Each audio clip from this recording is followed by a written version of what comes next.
Back in your Products tab and right here under your orders, you'll find our Coupons feature. You might want to use coupons if you want to give a discount to your customers for a particular product that you offer. Creating a coupon is super simple. Just click on Create and fill out the required information. First, write a name for your coupon so you can easily find it and identify it. Then, type the code that you want your customers to use in order to get the discount. Then choose the discount type, so it can be a fixed amount or a percentage. It really depends on your discount strategy. And now since I chose percentage, I must also type the percentage amount. And let's make it 20% for this example. Additionally, you can choose an expiration date for your coupon. Let's say this coupon is just for a limited time only, so you can choose the expiration date here, and after this date, the coupon will not work anymore. For example, let's choose May 30th as the expiration date for this one. So this is the date my coupon will stop working. And now the last field is the limit of use. And this is like the inventory for your coupons. So how many of them are available to use? For example, if I put 10 here, it means that after being used 10 times, the coupon will no longer be available.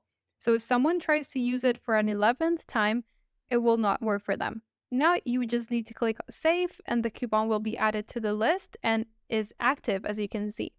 Now, if you don't want a coupon to be active anymore for any reason, you just need to come here to the list again, go to your coupon's three-dot menu and click on Deactivate. Okay, so now that the coupon is created, let's see how to actually use it or link it to the products that you're offering.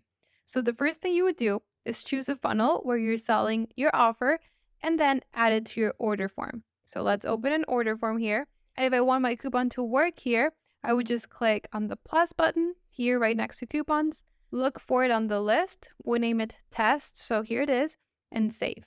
And then after that, there's another step to make sure that our coupon works. So we need to go into the editor of this page and then add the coupon element, which will allow the customer to write their coupon code. Let's look for the element right here on the left and drag and drop it right here.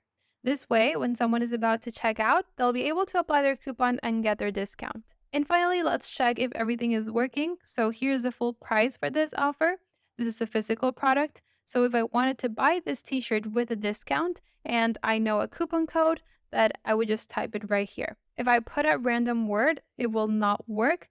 So it will say coupon not found. So let's just write the right word, which is test. Once I do that, the 20% discount is immediately applied, which was the amount that we set for our coupon.